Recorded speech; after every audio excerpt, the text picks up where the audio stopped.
आप सभी लोगों को नमस्ते।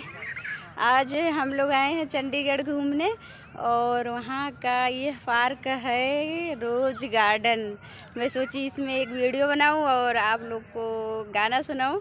आप लोग कमेंट ज़रूर करिएगा कि रोज रोज जाले तूत पिया के नगरिया हो, कहियो ना आवस तोरा संग मोर सवरिया हो। नहीं आवे वो न कर सनेस हो, हमरो के वही देश ले चलते रे लिया रे, पियवा बस ले जो ना देश हो।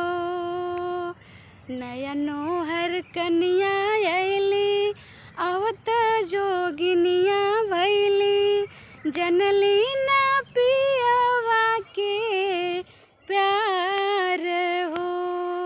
दिनवा या रतिया हो भइल सवतिया हो, पिया के नौकरिया मार हो।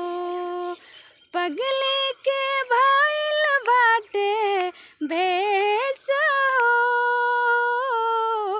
हमरो की वही देश ले चलते रे लिया रे, पियवा बस ले जो ना देश हो।